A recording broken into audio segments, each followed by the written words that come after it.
नमस्कार। दिन भर की खबरों का हर अपडेट और फॉलोअप लेकर मैं हूं आपके साथ वैभव मिश्रा। खबरों की खबर हो या फिर खबरों पर असर, हमारे संवाददाता खबरों के पीछे दौड़ते रहते हैं दिन भर। ग्राउंड जीरो से सीधी खबर बताएंगे जनता रिपोर्टर। प्रधानमंत्री नरेंद्र मोदी ने आज अपने संसदीय क्षेत्र वाराणसी के स्वास्थ्य कर्मियों और फ्रंटलाइन वर्कर के साथ बैठक की। प्रधानमंत्री नरेंद्र मोदी ने इस बैठक में वाराणसी के लोगों की तारीफ भी की। इस दौरान प्रधानमंत्री नरेंद्र मोदी जिन लोगों की कोरोना के कारण मौत हो गई है, उनको याद करते भावुक भी दिखाई दिए। पीएम ने अपने संबोधन में देश को कोरोना से लड़ने के लिए एक नया मंत्र भी दिया। पीएम ने कहा, जहां बीमार वहीं उपचार के लक्ष्य के साथ स्वास्थ्य व्यवस्थाएं मुहैया करानी होगी। इस सिद्धांत पर माइक्रो कंटेनमेंट जोन बनाकर जिस तरह शहर एवं गांव में घर घर बांटे जा रहे हैं, यह बहुत अच्छी पहल है। इस अभियान को ग्रामीण इलाकों में जितना हो सके उतना व्यापक करना है। आप मंत्र कोरोना महामारी की दूसरी लहर से सामना करने के लिए केंद्र सरकार भरसक प्रयास कर रही है। इस कड़ी में प्रधानमंत्री नरेंद्र मोदी देश में सर्वाधिक संक्रमण वाले इलाकों पर ज्यादा ध्यान दे रहे हैं। प्रधानमंत्री नरेंद्र मोदी ने आज अपने संसदीय क्षेत्र वाराणसी के चिकित्सकों, स्वास्थ्य कर्मियों और अग्रिम मोर्चे पर तैनात अन्य कर्मियों से संवाद किया। प्रधानमंत्री ने अपने संबोधन में कहा कि मैं काशी का एक सेवक होने के नाते हर एक काशीवासी को हृदय से धन्यवाद देता हूं। विशेष रूप से हमारे डॉक्टर्स, नर्सेस, वार्ड बॉयज और एम्बुलेंस ड्राइवर्स ने जो काम किया है वो सराहनीय है। तो वहीं संवाद के दौरान पीएम भावुक हो गए। तहलका मैगजीन के पूर्व संपादक तरुण तेजपाल को गोवा की एक कोर्ट ने दुष्कर्म के मामले में बरी कर दिया है। आपको बता दें कि मामला नवंबर 2013 का है, जब गोवा में एक इवेंट के दौरान तहलका मैगजीन की एक अन्य कर्मचारी ने तरुण तेजपाल पर दुष्कर्म के आरोप लगाए थे। मामले में नवंबर में ही एक एफआईआर दर्ज होती है, जिसके बाद तरुण तेजपाल की गिरफ्तारी भी हुई थी। हालांकि 2014 से तरुण तेजपाल जमानत पर बाहर चल रहे थे और अब 7 सालों के बाद उन्हें मामले में बरी कर दिया गया है। वहीं कोर्ट की तरफ से फैसला आने के बाद उन्होंने कोर्ट का धन्यवाद किया। भारतीय सेना का मिग-21 पंजाब के मोगा जिले में देर रात क्रैश हो गया। आपको बता दें कि हादसे में पायलट अभिनव चौधरी की मौत हो गई। राजस्थान के सूरतगढ़ से अभिनव चौधरी ने देर रात उड़ान भरी थी, लेकिन पंजाब पहुंचते पहुंचते मिग-21 क्रैश हो गया और देर रात ग्रामीणों को पता चला कि मिग-21 क्रैश हुआ है, जिसकी सूचना प्रशासन को दी गई। हादसे में पायलट अभिनव चौधरी की मौके पर ही मौत हो गई। हालांकि रक्षा विभाग की तरफ से हादसे की जांच के आदेश दे दिए गए हैं, लेकिन किस वजह से यह हादसा हुआ, ये फिलहाल अभी तक पता नहीं चल पाया है। भारतीय वायुसेना का मिग-21 फाइटर प्लेन पंजाब के मोगा जिले के गांव लांघियाना के पास क्रैश हो गया। इस हादसे में पायलट अभिनव चौधरी की मौत हो गई। प्लेन ने राजस्थान के सूरतगढ़ एयरबेस से उड़ान भरी थी, लेकिन पंजाब आते ही क्रैश हो गया। गांव के रिहायशी इलाके से दूर खेतों में विमान गिरा मिला। वहीं पायलट अभिनव चौधरी की मौत हो गई। यह दुर्घटना बीती रात हुई। तो वहीं वायुसेना की तरफ से भी इसकी पुष्टि की गई है और वायुसेना ने दुर्घटना की जांच के आदेश दिए हैं। जानकारी के मुताबिक राजस्थान के सूरतगढ़ एयरबेस से पायलट अभिनव चौधरी ने जगरांव के पास पड़ते इनायतपुरा के लिए उड़ान भरी थी। प्रैक्टिस के लिए गए पायलट अभिनव चौधरी ने जब इनायतपुरा से वापस सूरतगढ़ के लिए उड़ान भरी तो मोगा के गांव लंगेयाना के पास आकर उनका विमान दुर्घटनाग्रस्त हो गया। जहां एक तरफ कोरोना महामारी से जनता परेशान है, तो वहीं दूसरी तरफ पेट्रोल और डीजल की बढ़ रही दामों से लोगों की परेशानियों का सबब बना हुआ है। आपको बता दें कि तेल कंपनियों में आज एक बार फिर से पेट्रोल और डीजल की दामों में इजाफा हुआ है। आपको बता दें कि राजधानी दिल्ली में 19 पैसे बढ़कर पेट्रोल की दाम 93 रुपये 4 पैसे हैं। वहीं डीजल की बात करें तो डीजल के दाम 80 रुपये 4 पैसे हुए हैं। फिलहाल इस बार पेट्रोल और डीजल की कीमतों से कोई भी राहत नहीं मिल रही है। तो देश भर में पेट्रोल और डीजल की कीमतों में आज फिर एक बार बढ़ोतरी दर्ज की गई। तेल कंपनियों के मुताबिक आज डीजल पेट्रोल की कीमत भी 14 से 19 पैसे तक बढ़ी है। राजधानी दिल्ली में भी लगातार पेट्रोल डीजल की कीमतों में बढ़ोतरी हुई है। वहीं कई अन्य शहरों में भी लगातार तेल के दामों में इजाफा देखने को मिल रहा है। को मामले को लेकर अब दिल्ली पुलिस जगह जगह छापेमारी कर रही है। आपको बता दें, सुशील पहलवान का इसमें नाम आया था और उसके बाद 302 के तहत मामला दर्ज किया गया था। दिल्ली, हरियाणा, हिमाचल, राजस्थान और उत्तर प्रदेश सहित कई राज्यों में सुशील पहलवान को पकड़ने के लिए छापेमारी की जा रही है, लेकिन सुशील पहलवान अभी तक दिल्ली पुलिस के हाथ नहीं चढ़े हैं। सूत्रों की माने तो सुशील पहलवान 1 या 2 दिन में कोर्ट को सरेंडर कर सकता है, लेकिन दिल्ली पुलिस का दावा है कि वो उसे जल्द गिरफ्तार कर जेल भेजेगी ताकि वो कोर्ट से उसे जमानत ना मिल पाए। पहलवान सागर राणा की हत्या मामले में ओलंपियन सुशील कुमार अभी भी फरार चल रहा है। दिल्ली पुलिस को अभी भी उसकी तलाश है। कहा यह जा रहा है कि सुशील सरेंडर कर सकता है। हालांकि दिल्ली पुलिस का दावा है कि सुशील बहुत जल्द उसकी गिरफ्त में होगा। हालांकि अब तक पुलिस सुशील कुमार को गिरफ्तार नहीं कर पाई है। आपको बता दें कि बीते दिनों छत्रसाल स्टेडियम में 2 गुटों में झगड़ा हुआ था, जिसमें 23 वर्षीय पहलवान सागर राणा की मौत हो गई, जिसका आरोप सुशील कुमार पर है। हत्या के बाद सुशील कुमार फरार हैं, जिसकी पुलिस को सरगर्मी से तलाश है। टीम को 2 दिन की पैरोल के बाद गुरुग्राम के मानेसर के स्थित एक फार्म हाउस में लाया गया।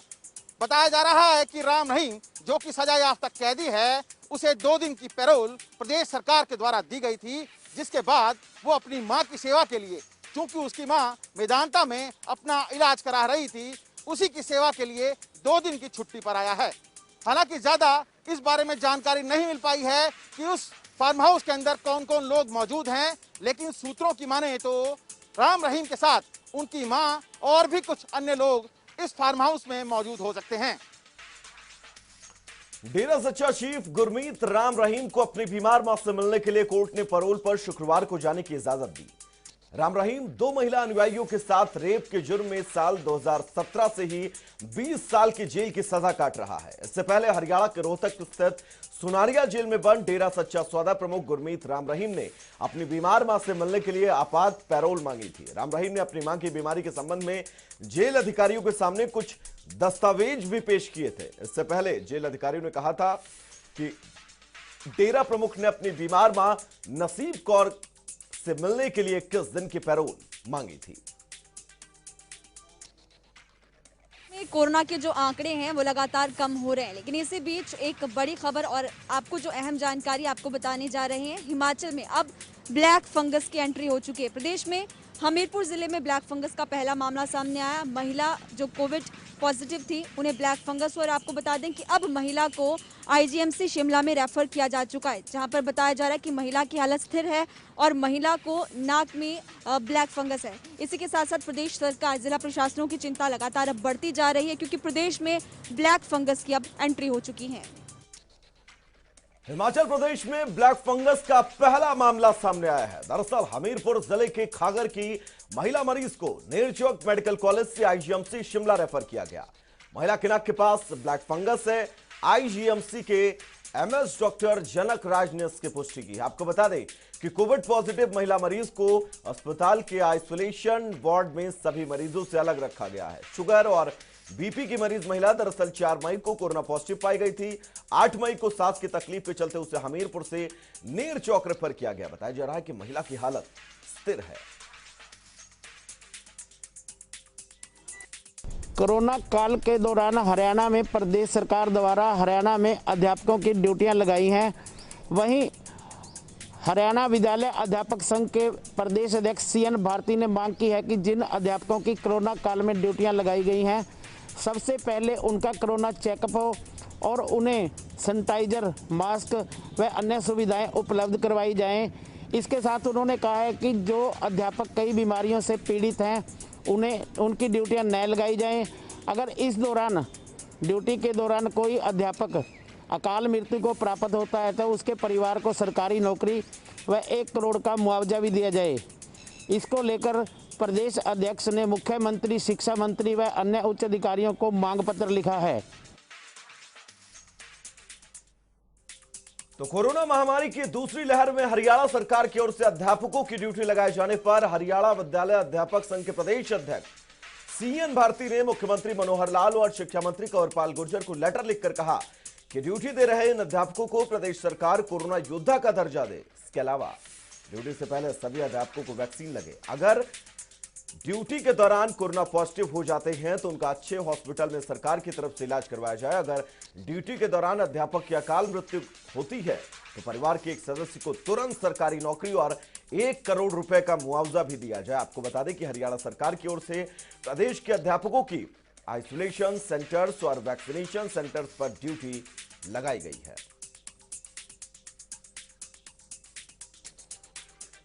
पहुंचे थी और जब मीडिया ने उनसे सवाल पूछा कि किस तरह से गांव के जो लोग हैं वो लॉकडाउन को नहीं मानते हैं, और वो कहते हैं कि किस तरह से हिसार में जो चीज सामने देखने को मिली, जो तस्वीरें सामने देखने को मिली, जहां पर मुख्यमंत्री मनोहर लाल खट्टर बड़ी संख्या में जो लोगों के साथ वहां पर कार्यक्रम में जो है मौजूद रहे, तो कहीं ना कहीं धारा 144 का उल्लंघन किया गया। कोरोना का जो है किस तरह से देखा गया कि धारा 144 में ज्यादा संख्या में जो लोग हैं वो एकत्रित नहीं हो सकते हैं, लेकिन मुख्यमंत्री के उस कार्यक्रम के बाद किस तरह से कुमारी शैलजा भी मुख्यमंत्री पर जमकर निशाना साधती हुई नजर आ रही थी, और उनका कहना था कि किस तरह से जब प्रदेश के मुख्यमंत्री जो है इस चीज की गाइडलाइंस को फॉलो नहीं करते हैं, बड़ी संख्या में भीड़ जुटाकर किस तरह से उद्घाटन करते हैं। हालांकि वो उद्घाटन वर्चुअल तरीके से भी हो सकता था, ऑनलाइन तरीके से भी हो सकता था, लेकिन मुख्यमंत्री ने उसकी पालना नहीं की, जिसके चलते गांव वाले इस तरह के बयान जरूर दे रहे हैं।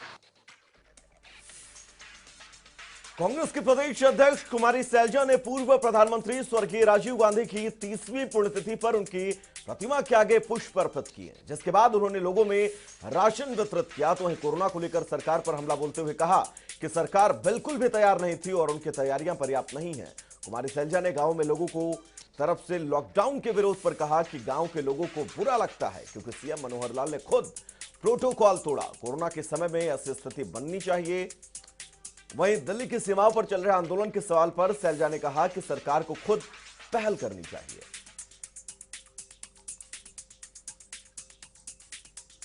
चंडीगढ़ के सेक्टर 38 के ऊन मार्केट में आग लगने के कारण 6 दुकानें जलकर खाक हो गई। हालांकि इस आग की वजह से लाखों का नुकसान तो जरूर हुआ है, लेकिन शुक्र है कोई जानी नुकसान नहीं हुआ है। दमकल विभाग के अधिकारियों का कहना है कि आग लगने के कारणों का पता लगाया जा रहा है, तो वहीं सूत्रों का कहना है कि आग शॉर्ट सर्किट की वजह से लगी है। के बीच शहर में हो रही बरसात के चलते लोगों को जल निकासी की समस्या से भी जूझना पड़ रहा है। चंद घंटों की बरसात के कारण शहर पूरा तालाब में तब्दील होता नजर आ रहा है। बेशक लॉकडाउन है, लोग घर से बाहर कम निकल रहे हैं, लेकिन उसके बावजूद भी पैदल चलना तो दूर, लोगों का वाहनों से भी गुजरना मुश्किल बन पड़ा है। हालांकि नगर निगम के अधिकारी तमाम दावे करते नजर आए थे कि इस बार बरसात के समय में लोगों को जल भराव की समस्या से नहीं जूझना पड़ेगा, लेकिन जो शहर के हालात हैं जल निकासी को लेकर वो कुछ और ही बयां कर रहे हैं। स्थिति यह है कि कई क्षेत्र ऐसे हैं जो पानी से लबालब डूब गए हैं, जिसके चलते लोगों का घरों में रहना भी मुहाल हो गया है।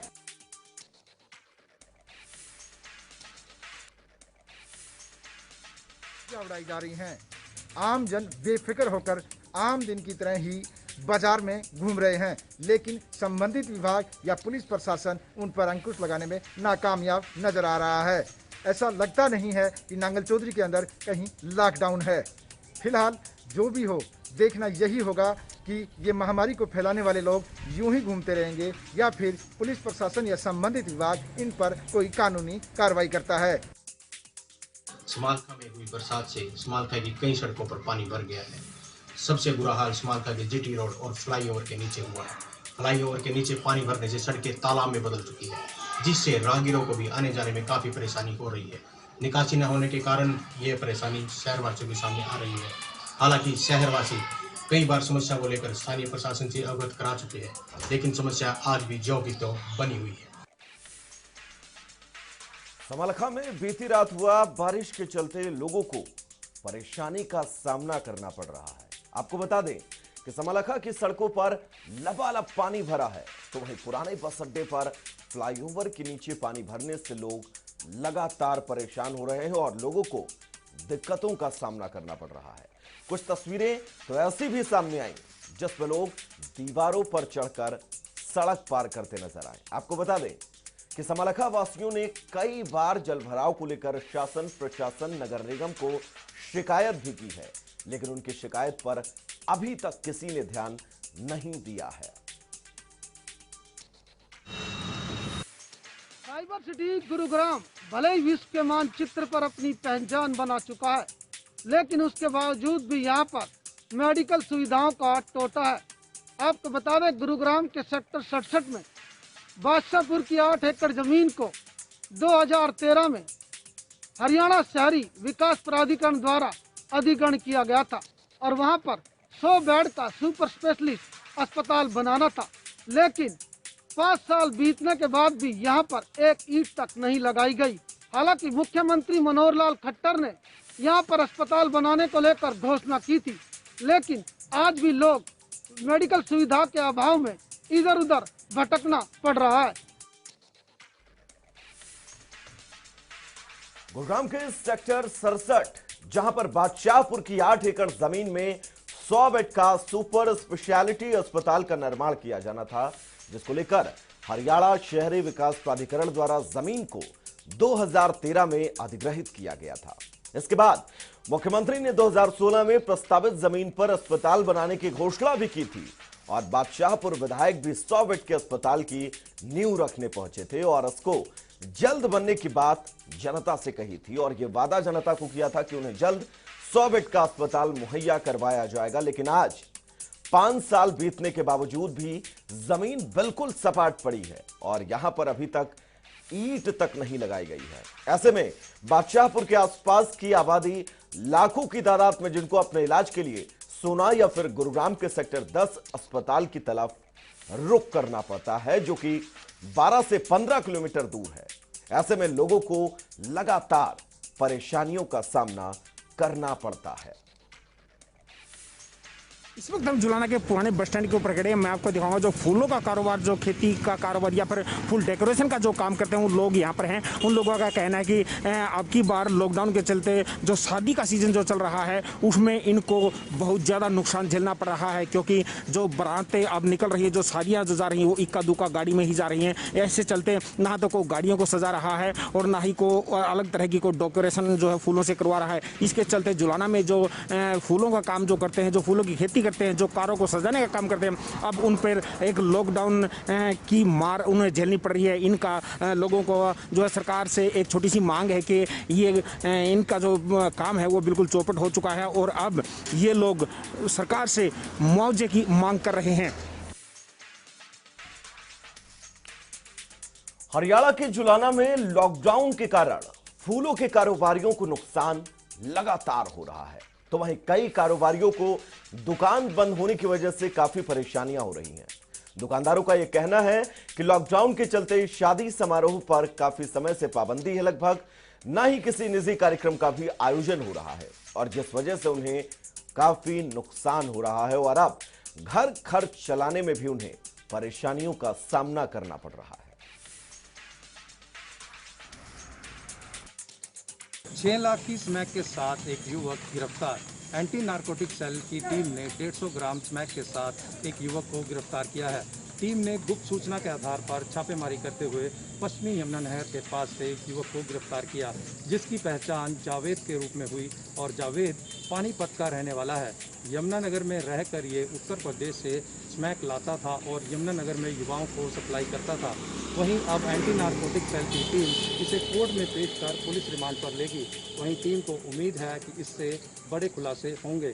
साथ ही टीम ने ये भी जानकारी दी कि यही युवक जो है फरवरी माह में भी 12 ग्राम स्मैक के साथ पकड़ा गया था, लेकिन जमानत पे आने के बाद फिर से इसने यही गोरखधंधा शुरू कर दिया और एक बार फिर ये एंटी नारकोटिक सेल की टीम के हत्थे चढ़ गया। यमुनानगर में लाखों के स्मैक के साथ एक स्मैक तस्कर गिरफ्तार किया गया।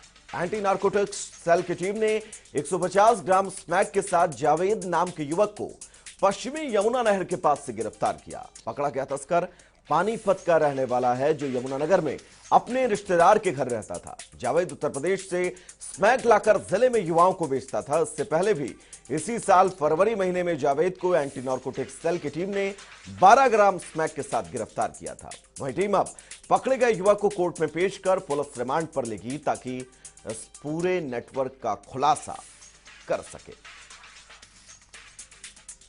सोनीपत में निजी वाहनों की लगातार मनमानी चल रही है और निजी वाहनों द्वारा जो है अवैध रूप से आवश्यकता से अधिक सवारी बिठाकर परिचालन कराया जा रहा है। जहां सोनीपत के बस स्टैंड पर आवश्यकता से अधिक सवारी बिठाने पर अवैध सवारी बिठाने को लेकर चालान किया गया है और लगातार ये अभियान पुलिस प्रशासन द्वारा चलाया जा रहा है। दूसरा, घरों से जो लोग बेवजह बाहर निकल रहे हैं उनका कोविड टेस्ट भी करवाया जा रहा है।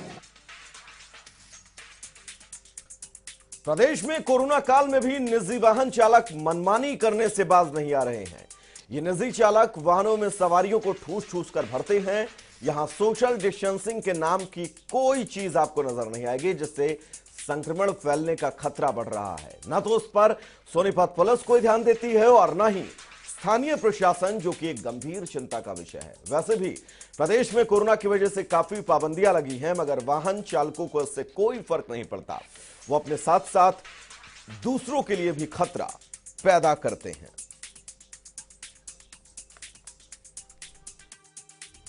तो जनता रिपोर्टर में आज के लिए बस